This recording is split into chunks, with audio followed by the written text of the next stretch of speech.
Hello viewers, முதலே ஒரு disclaimer போட்டுறேன். இந்த படம் ஒன்லி சாமி நம்பிக்கை இருக்கிறவங்களுக்கு மட்டும்தான். ஸோ இதை மனசில் வச்சுட்டு இந்த ரிவ்யூவாகட்டும், இந்த படமாகட்டும் எது வேணாலும் ட்ரை பண்ணுங்கள். அண்டு இந்த ரிவ்யூவும் பார்த்தீங்கன்னா சாமி நம்பிக்கை உள்ளவங்களுக்கான ஒரு படம் அப்படிங்கிற மாதிரி தான் இந்த ரிவ்யூவும் பார்த்தீங்கன்னா போகும். ஸோ ஒருவேளை பெருசாக நீ சாமி நம்பிக்கையெல்லாம் இல்லை அப்படின்னு நினைக்கிறவங்க இந்த வீடியோவை இதோட நீங்கள் ஸ்கிப் பண்ணுறதுங்கிறது நல்லது. ஸோ டேரக்டாக நம்ம வீடியோக்குள்ளே போயிடுறான். Kannappa movie review. Let's start the review. So முதல்ல இந்த படத்தோட கதை என்ன அப்படின்னு நான் சொல்லவே தெரியணும் அவசியம் கிடையாது. நம்ம சின்ன வயசுலேருந்து கேட்டு வளர்ந்த அதே கதை தான். அந்த கண்ணப்பர் பார்த்திங்கன்னா அவரோட கண்ணையே பார்த்தீங்கன்னா சிவனுக்கு கொடுக்குற அந்த ஒரு இதுதான் பார்த்திங்கன்னா இந்த படத்தோட கதையே. ஸோ இது நான் பெருசாக சொல்லணும் அவசியம் கிடையாது. அந்த கண்ணப்பரோட அவர் எப்படி வாழ்ந்தார், அவர் எங்கேருந்து வந்தார், ஸோ இந்த மாதிரி அவரோட அந்த ப்ரீ ஹிஸ்ட்ரி அதெல்லாம் வச்சு தான் இந்த படம் எடுத்திருக்காங்க.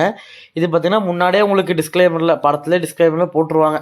நம்ம ட்ரெய்லர் பார்த்தாலும் நமக்கு தெரியும் கண்ணப்பரோட கதையை வச்சு தான் எடுத்திருக்காங்கங்கிறத நம்மளுக்கு படத்தோட ட்ரெய்லரு, டீசரு, போஸ்டர்ஸ் எல்லாம் பார்த்தாலே தெரியுது. அண்டு இந்த படத்தோட பாசிட்டிவ்ஸ் என்ன அப்படின்னு பார்த்தீங்கன்னா, முதல் விஷயம் அந்த லாஸ்ட் அந்த 20 to 30 minutes அந்த டுவோர்ட்ஸ் த கிளைமேக்ஸ் பார்த்தீங்கன்னா உண்மையாக சொல்கிறேன் பயங்கரமாக ஒர்க் பண்ணியிருக்காங்க. லிட்டரலி சொன்னால் சூப்பராக ஒர்க் பண்ணியிருக்காங்க.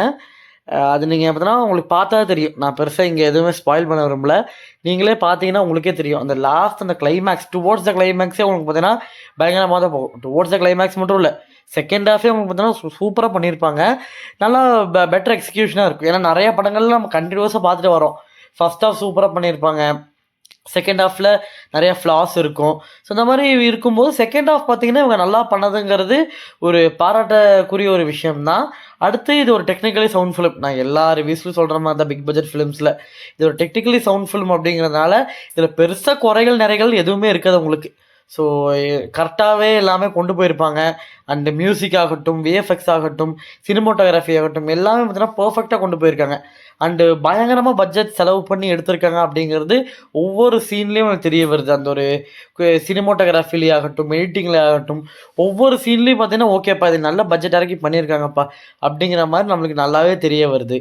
அடுத்தது இந்த படத்தோட கேஸ்ட் பார்த்தீங்கன்னா இதோட கேமியோஸ் அப்படின்னு சொல்லும்போதே என்னப்பா பெருசாக இருக்க போது, ஒரு சின்ன சீனுக்கு வரப்போகிறாங்க அவ்வளோதானே அப்படிங்கிற மாதிரி இல்லாமல் ஒவ்வொரு கேரக்டருக்குமே ஓரளவுக்கு இன்டெப்த்தான ஒரு ஓகேப்பா நான் நல்லா பண்ணியிருக்காங்க அப்படிங்கிற மாதிரி கேரக்டர்ஸ்க்கு கொடுத்துருக்காங்க. அந்த கேமியோ கேரக்டர்ஸாக வந்த பிரபாஸ் சார் ஆகட்டும், மோகன்லால் சார் ஆகட்டும், அக்ஷய்குமார் சார் ஆகட்டும், காஜல் அகர்வால் மேம் ஆகட்டும் எல்லாத்துக்கும் பார்த்தீங்கன்னா அவங்க கொடுத்த அந்த கேமியோ ரோலை பார்த்தீங்கன்னா கரெக்டாக கேரக்டரைசேஷன் பண்ணியிருக்காங்க. அந்த கேரக்டருக்கு ஏற்ற ஆக்டிங்கை அவங்க பண்ணியிருக்காங்க. பெருசாக பண்ணாமல் அவங்க கொடுத்த கேரக்டருக்கு என்ன தேவையோ அது மட்டும் பண்ணியிருக்காங்க.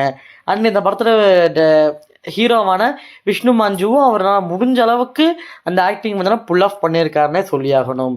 சரி, இந்த படத்தோட நெகட்டிவ்ஸ் என்ன அப்படின்னு பார்த்தீங்கன்னா, இந்த படம் ஒரு ட்ரூ ஸ்டோரி தான். கொஞ்சம் கற்பனை சேர்த்துருக்காங்க அப்படிங்கிற மாதிரி முன்னாடி போட்டிருந்தாங்க டிஸ்க்ளைமரில்.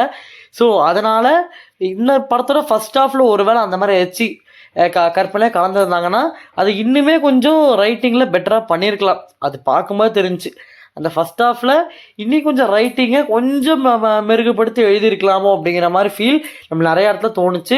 அண்ட் பெருசாக என்னதான் சில கேரக்டர்ஸ் கூட நமக்கு அந்த எமோஷனல் ஒர்க் ஆனாலுமே நம்மளுக்கு சில கேரக்டர்ஸ்க்கு பார்த்திங்கன்னா அந்த எமோஷன்ஸ் ஒர்க் ஆகலை.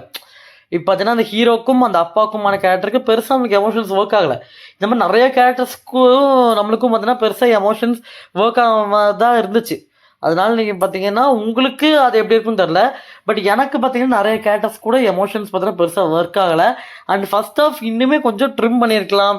அண்ட் அந்த விஎஃப்எக்ஸ் இன்னும் கொஞ்சம் இடத்துல பார்த்தீங்கன்னா கொஞ்சம் மோசமாக பண்ண மாதிரி இருந்துச்சு. இன்னும் விஎஃப்எக்ஸ் பெட்டராகவே பண்ணியிருக்கலாம். ஏன்னா இவங்க நல்ல பட்ஜெட் இறக்கி பண்ணியிருக்காங்கும் போது விஎஃப்எக்ஸ் இன்னுமே பெட்டராக பண்ணியிருக்கலாம். மியூசிக் சில இடங்களில் லைட்டாக கொஞ்சம் டிஸ்டர்பன்ஸாக இருந்த மாதிரி இருந்துச்சு. சில இடங்களில் அது ஒரு சைலண்ட்டாகவே விட்டுருக்கலாம் அப்படிங்கிற மாதிரி இருந்துச்சு. இந்த மாதிரி சின்ன நெகட்டிவ்ஸ் இருக்குது. அண்டு முன்னாடி சொன்ன மாதிரி அந்த ஃபஸ்ட் ஹாஃப் இன்னும் கொஞ்சம் பெட்டராக பண்ணியிருக்கலாம். ரைட்டிங்லேயே ஆகட்டும், இல்லை எடிட்டிங் டேபிளில் வரும்போது எடிட்டிங் டேபிள் ஆகட்டும். ஸோ இந்த மாதிரி சில விஷயங்கள் இன்னும் கொஞ்சம் பெட்டராக பண்ணியிருக்கலாம் அப்படிங்கிற மாதிரி தான் எனக்கு தோணுச்சு. சரி, ஓவராலாக இந்த படம் எப்படி இருக்குன்னு கேட்டிங்கன்னா, முன்னாடியே சொன்ன மாதிரி தான் இது சாமி நம்பிக்கை இருக்கிறவங்களுக்கு மட்டும் தான். நம்ம சின்ன வயசுல சாமி படம்லாம் பார்த்துட்டு வந்திருப்போம் இல்லையா, அந்த மாதிரி உங்களுக்கு ஒரு சாமி நம்பிக்கை இருக்குது, இந்த மாதிரி கடவுள் நம்மளுக்கு ஒருத்தருக்கு மேலே இருக்கார் அப்படிங்கிற மாதிரி நம்பிக்கை ஒரு வேளை உங்களுக்கு இருந்துச்சுன்னா you can try this out. அதுவும் நான் சிவன் பக்தன் ப்ரோ, பயங்கரமான சிவன் பக்தன் அப்படின்னு நினச்சிங்கன்னா அந்த டுவோர்ட் த கிளைமேக்ஸில் உங்களுக்கு கண்ணெல்லாம் கலங்குற அளவுக்கெல்லாம் சீன்ஸ் எல்லாம் இருக்குது. அதனால் நீங்கள் அந்த தேட்டர்லாம் போய் எக்ஸ்பீரியன்ஸ் பண்ணணும். அதனால் நீங்கள் ஒரு சாமி பக்தர், இந்த மாதிரி பயங்கரமாக நம்ம ஏதாவது சாமி கும்பிடுவேன், இந்த மாதிரி எனக்கு சாமி நம்பிக்கை ஃபுல் அண்ட் ஃபுல் இருக்குன்னா தயவு செஞ்சு இந்த படத்தை ட்ரை பண்ணுங்கள். எனக்குமே சாமி நம்பிக்கை இருக்குது. அண்ட் எனக்குமே இந்த படம் நல்லாவே ஒர்க் அவுட் ஆச்சு. நான் ட்ரெய்லர்ஸ் ஓப்பனாக சொல்கிறேன், நான் ட்ரெய்லர்லாம் பார்க்கும்போது ஏன்னா இது பெருசாக செட் ஆகாதோ அப்படிங்கிற மாதிரி தான் இருந்துச்சு. பட் படம் ஆஸ் அ ஃபிலிமாக தேட்டரில் பார்க்கும்போது நல்லாவே ஒர்க் அவுட் ஆச்சு. அண்ட் ஆஸ் அ ஃபிலிமாக பார்க்கும்போது ட்ரூ ஸ்டோரி, கடவுள் நம்பிக்கை இதெல்லாம் விட்டுட்டு ஆஸ் அ ஃபிலிமாக பார்க்கும்போது அந்த ஃபஸ்ட் ஹாஃபில் கொஞ்சம் ஃப்ளாஸ் இருக்குது. அதை மட்டும் கொஞ்சம் ட்ரிம் பண்ணி தூக்கிக்கலாம். ஏன்னா 3 மணி நேரம் படம், கொஞ்சம் ட்ரிம் பண்ணி தூக்கிக்கலாம். இல்லை ரைட்டிங்கில் இன்னும் கொஞ்சம் பெட்டராக பண்ணியிருக்கலாம். இல்லை எக்ஸிக்யூஷன் கொஞ்சம் பெட்டராக பண்ணியிருக்கலாம். அந்த ஃபஸ்ட் ஹாஃப். செகண்ட் ஹாஃப் நல்லா இன்ட்ரெஸ்டிங்காகவே போச்சு. சரி, இந்த படத்துக்கு நம்ம கிரேட் கோலிவுட் கொடுக்கக்கூடிய ரேட்டிங் எவ்வளோ அப்படின்னு கேட்டிங்கன்னா 3.5 அவுட் ஆஃப் 5. ஸோ 5 ஸ்டார்ஸுக்கு 3.5 ஸ்டார்ஸ் கொடுக்குறேன். ஸோ மறக்காமல் இந்த படத்தை போய் செக் அவுட் பண்ணுங்கள். அண்ட் நிறைய வீடியோஸ் நம்ம சேனலில் வரப்போது, மறக்காமல் சப்ஸ்கிரைப் பண்ணி வச்சுக்கோங்க. And please consider liking. Thank you guys.